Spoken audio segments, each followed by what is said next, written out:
हम 10 और 15 मिनट का वेट करेंगे कि अंदर से डीन का क्या जवाब आता है, किस किस पॉइंट पर कार्रवाई होती है, किसकी वो क्या हमें न्याय की उम्मीद देकर यहाँ से भेजते हैं। अगर हमें न्याय मिलता है तो ठीक है, वरना यह भी तय है कि हम बहुत जल्दी इस आंदोलन को आगे बढ़ाने का निर्णय लेंगे और पूरी दिल्ली के अंदर नीला सैलाब देखने को बहुत जल्दी मिलेगा। या पूरी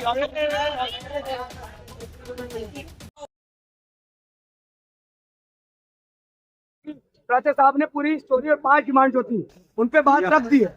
मैं लेकिन इस कैंपस का हाल आप सब समझ सकना चाहता हूँ कि पिछले 4 साल से इस कैंपस में लगातार हम छात्र राजनीति कर रहे हैं, वो लगातार पढ़ रहे हैं। ऐसा माहौल मैंने आज तक नहीं देखा कि हम लोग संवैधानिक कार्य कर रहे हैं, हम लोग शांतिपूर्वक बैठे। उसके बाद डॉक्टर ऑफिस के सामने हथियारबंद लोग, कम से कम 40 सीआरपीएफ के लोग नीचे आएंगे, नीचे आते फिर से कम से 20-30 सीआरपीएफ के लोग। मुझे लगने रहा था कि ये कैंपस है, मुझे लग रहा था कहीं मैं किसी छावनी में हूँ और जो अमृतसर में बॉर्डर है ना, बाघा बॉर्डर, मैं वहां घूम रहा हूँ कहीं।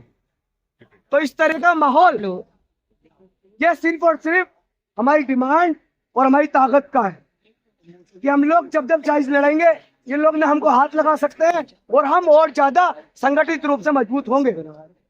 मैं ज्यादा बात नहीं रखूंगा क्योंकि सुबह से हम बोल ही रहे, मैडम सब अच्छे समझा सकते हैं। साथी आशुतोष ने, हमने लिटरली इस यूनिवर्सिटी में इतने साल दिए हैं, 2011 से ये आज 24 हो गया। ये ऐसा माहौल मैंने पहली बार देखा कि कहीं आपको डीन से बात करनी पड़े। अगर यही संघ से कोई बच्चे जाएं, राइट विंग के कोई स्टूडेंट्स हो, तो उनको इतनी लिबर्टी है कि वो डायरेक्ट जाके बात कर सकते हैं। कोई भी मनुवादी डायरेक्ट जाके दूसरे मनुवाद से बात कर रहा है, लेकिन सिर्फ इसलिए क्योंकि हम दलित बहुजन बच्चे हैं, हमें अधिकार नहीं है स्वतंत्र तरीके से वहां बैठने का। इस तरीके का माहौल था उनके ऑफिस के अंदर, जैसे पता नहीं कितना बड़ा गुनाह कर रहे हैं और कितनी बड़ी डिमांड मांग रहे हैं। वही बात साथियों, जब हक की बात करोगे जाओगे, जब जी जी जी हजूरी करोगे तब सब ठीक है। वही चीज आज वहां पे हमें देखने को मिली, लेकिन हमने भी हिम्मत नहीं हारी। हमने भी उनको यही चीज कि जिस पहले तो जब बताई गया आपको प्राचार्य साहब ने भी, हम चाहते थे डायरेक्ट आला कमान वाइस चांसलर से हमारी बात हो, नीचे किसी भी लेवल से बात नहीं करेंगे। लेकिन फिर डीन को हमें वो मैसेज दिखाना पड़ा कि वाइस चांसलर ने उन्हें ऑथराइज किया है, इसीलिए वो हमें परमिशन दे रहे हैं। लेकिन जैसे मैं बार-बार आपको ये बात बोल रही हूँ कि डॉक्टर नहीं है, आज मैं उन लोगों को कहना चाहती हूँ, शायद आप भ्रमित करते हो, आप अभी भी भ्रम फैलाते हो। जो ये लोग बात बोलते हैं कि हाँ डॉक्टर तू नौकरी के लिए लड़ रही है, अगर डॉक्टर तू नौकरी के लिए लड़ रही होती तो आज एक डिमांड दे के आती। डॉक्टर तू ने पहली बार आज वहां जाकर जो दर्द ये छात्र है, इनके सीने में क्या दर्द है, इनके सीने में भी वही दर्द है जिन जिन की लोगों की थाली से निवाला छीना पहले उन कुर्सियों पे भरे जाए, जिन जिन लोगों को डिस्प्लेस किया उनकी नौकरियां दी जाए। SC/ST का बैकलॉग समझते हो क्या है? आप लोगों को गांव देहात से एक एक बच्चा, एक एक छात्र को पढ़ाना पड़ेगा कि आओ दिल्ली यूनिवर्सिटी में नौकरी लो, आओ दिल्ली यूनिवर्सिटी में नौकरी खाली पड़ी है। उस चीज की जायज डिमांड जो हमारे साथ हमला हुआ, अगर JNU जैसी यूनिवर्सिटीज अभी IIT दिल्ली में SC/ST के बैकलॉग की स्पेशल रिपोर्ट की है, तो DU में क्यों नहीं हो सकता? DU क्यों पीछे है? लेकिन ये गुंडे, ये मवाली, ये एक जैसी विचारधारा के लोग चाहते नहीं है हमें हमारा हक मिले।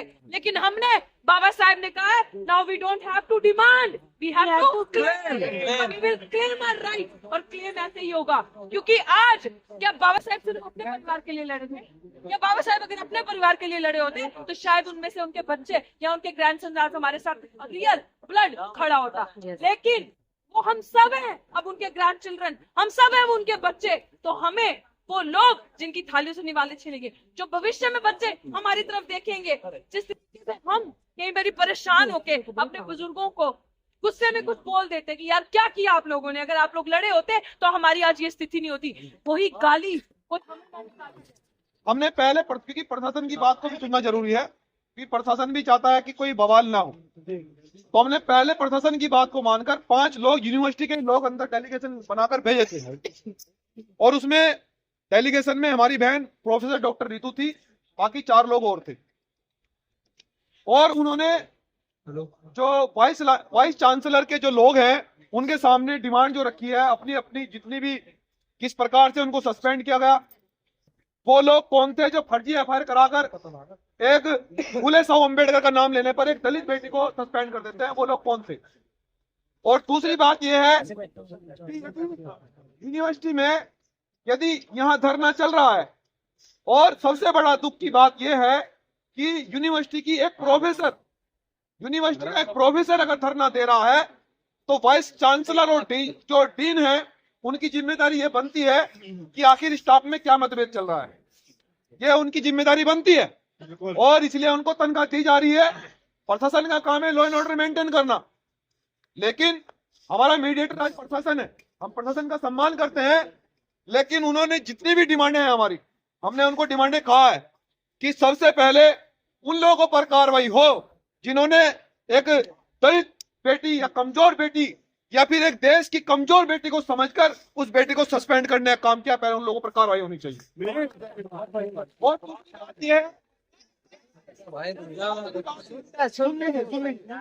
दूसरी बात यह है कि दिल्ली यूनिवर्सिटी के अंदर जिस प्रकार से SC, ST, OBC अध्यापकों का, प्रोफेसरों का जो उत्पीड़न किया जा रहा है, क्योंकि ये मामला डॉक्टर प्रोफेसर रितु का नहीं है।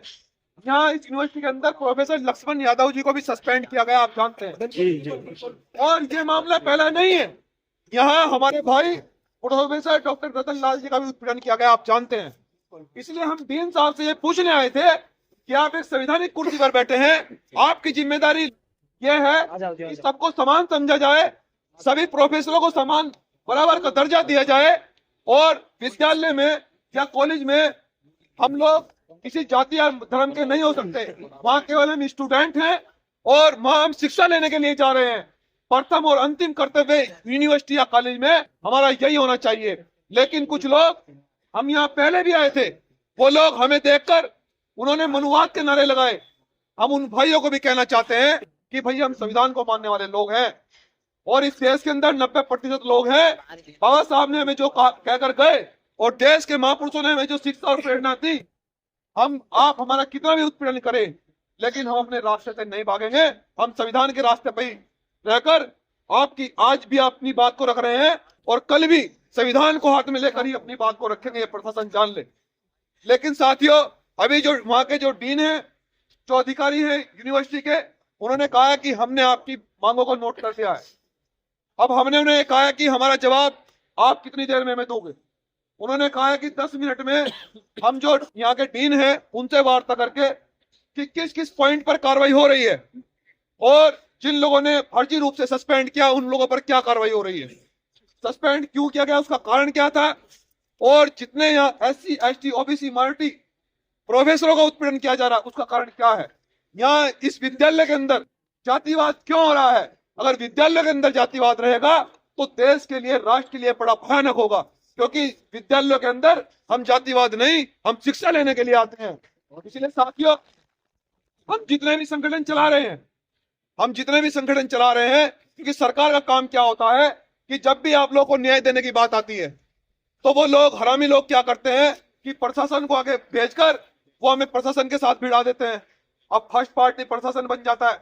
हम प्रशासन को कहना चाहते हैं, भैया हमारी लड़ाई आपसे नहीं है, आप तो सरकार के इशारे पर नौकरी करने के लिए आए हैं। हमारी लड़ाई अन्याय के खिलाफ है, हमारी लड़ाई बहन ऋतु को न्याय दिलाने की है, हमारी लड़ाई यहाँ जातिवाद खत्म करने की है कि विद्यालय के अंदर जातिवाद क्यों हो रहा है। इसलिए सम्मानित साथियों, हम 10 और 15 मिनट का वेट करेंगे कि अंदर से डीन का क्या जवाब आता है, किस किस पॉइंट पर कार्रवाई होती है, किसकी वो क्या हमें न्याय की उम्मीद देकर यहाँ से भेजते हैं। अगर हमें न्याय मिलता है तो ठीक है, वरना यह भी तय है कि हम बहुत जल्दी इस आंदोलन को आगे बढ़ाने का निर्णय लेंगे, और पूरी दिल्ली के अंदर नीला सैलाब देखने को बहुत जल्दी मिलेगा। या पूरी आशा और उम्मीद के साथ मैं अपनी बात को आपको बताया, और आगे भी देखो एक बात और बताते हैं आपको, अन्याय, इन लोगों का काम है अन्याय करना। मैं फिर से बता रहा हूं कि कितना अन्याय आज मैंने झेला, यहां तक पहुंचने में मैंने, प्रशासन ने मेरे साथ कितनी बदसलूकी करी, क्योंकि सरकार के लोग ये जानते हैं कि यह व्यक्ति अगर वहां पहुंचा तो इस व्यक्ति को आप गुमराह नहीं कर सकते, मुद्दों की बात करेगा और हाथ में संविधान लेकर जाएगा, उनको पता था। लेकिन आज हम इसलिए चुप रहे क्योंकि हमें न्याय करना था। हमें फर्स्ट पार्टी प्रशासन को न बनाई और न बनाएंगे। हम प्रशासन का सम्मान करते हैं, लेकिन प्रशासन भी हमारा सहयोग करे कि हम लोग न्याय लेने के लिए आए हैं। तो 10-15 मिनट लोग सब शांति बनाए रखें। जो भी साथी मीडिया के लोग बात करना चाहते हैं, बारी बारी से बात करेंगे।